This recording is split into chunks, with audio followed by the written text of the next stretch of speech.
Ladies and gentlemen, I'm proud to report the state of our state is strong. These were the good times. And the best part is, it's only getting better. For some, it is the governor at his prime in his State of the State last year. He had turned $1 billion deficit into $1 billion surplus during his years as governor. Up in the governor's office, our phones have been ringing off the hook. Red states, blue states, all wanting to replicate what Arizona has done. The governor's former chief of staff and former Speaker of the House, Kirk Adams, helped guide Doug Ducey through his first 4 years. For any elected official of high office, the first 2 years that they're elected to that position is probably the peak of their power, and then the first 2 years of their second term. And I'm here to tell you, you ain't seen nothing yet. No one could have predicted that the highs of early 2020 would totally flip into the chaos of the pandemic. 13 days after his State of the State victory lap, the first confirmed coronavirus case in Arizona. Turning now to another developing story. Someone here in the Valley confirmed to have the newly identified strain of the coronavirus. The coronavirus had no interest in celebrating record budget surpluses, or as the governor would boast, government that moves at the speed of business. Ducey would learn that managing COVID isn't like building an ice cream empire. Placing a focus on staying home to slow the spread, staying healthy and active, and staying connected. In the spring, businesses were closing, people tossed out of work, and immediately there were problems with the state's response. The Arizona Department of Economic Security was unable to handle the extraordinary volume of unemployment files on a decades-old computer system. The slimmed-down Ducey government had neither the people nor the technology. Weeks after implementing a softer stay-at-home order than other states, the governor was met with protests from a surprising source. Many in his own party were not happy. I believe that we should be given information, but that they should trust us to make decisions. Undeterred, the governor spoke to Arizonans weekly with updates sharing his hand-picked data.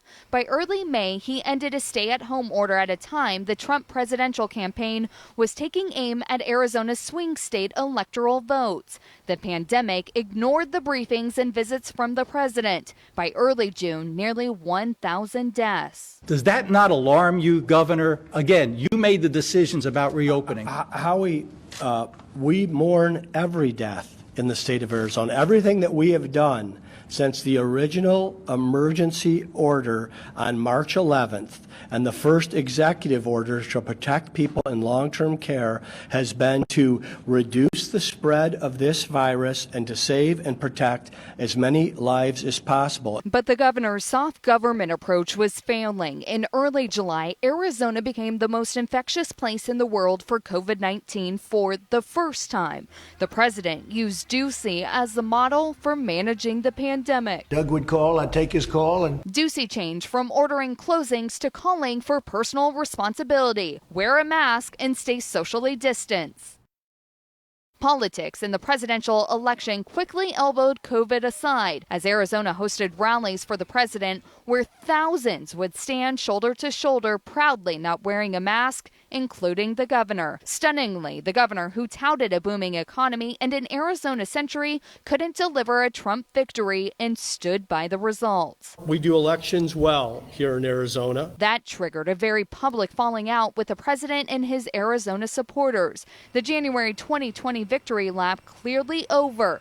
The governor stood alone, faced with two relentless opponents, a pandemic and an angry Donald Trump. As he turns to Monday's State of the State, he's learning his hardest political lesson: no one is happy. The basis of making decisions has shifted tremendously, and so it's testing people who have never been in the position of having to lead in this environment. And it's very hard, and it is very revealing as to how people show themselves. Chuck Coughlin worked in the administrations of two governors and has seen firsthand difficult decisions being made, like in the Great Recession. You actually represent everybody. you actually are part of leading the entire state. And the entire state of Arizona in January of 2021 is again one of the world's pandemic hotspots. Daily cases are soaring and so are deaths, over 500 a week. In response, the governor has repeatedly ignored the warnings of the state's modeling teams. He's ignored the medical leaders and mayors for calling for tougher restrictions. Their predictions are coming true. It's absolutely worse than it was in the summer by a lot, frankly. Dr. Quinn Snyder works in one of the busiest COVID-19 hospitals in the valley right now, where exhaustion is sinking in. At some point, will the virus burn itself out? Yeah, but in the process, you're going to have literally thousands of people die unnecessarily when we knew the formula in the first place as to how to bring it under control. There have been no briefings from the governor in 3 weeks. For veteran legislators like Senate Minority Leader Rebecca Rios, that's not good enough. What we would like and have wanted to see all along is do more. We will support you in doing more. I mean, I alone lost 2 family members last week. I mean, this is hitting Arizona hard. It's hitting communities of color exceptionally hard. You know, in order to be an effective leader, you have to acknowledge that there are going to be varying opinions. That's part of our democracy, and you accept and you listen to everyone.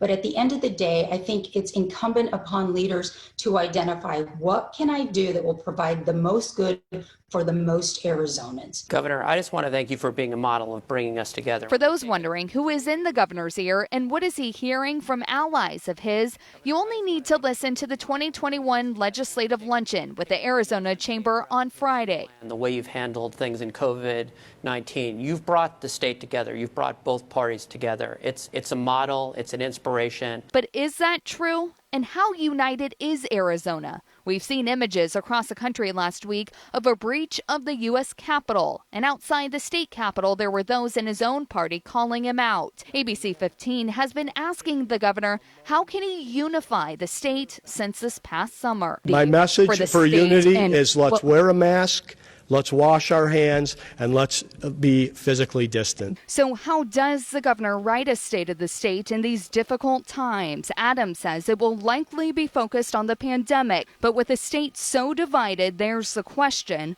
will anyone listen? Nothing will happen at the state level without the signature of the governor. He is the only indispensable person in the room. In Phoenix, Nicole Grigg, ABC 15, Arizona.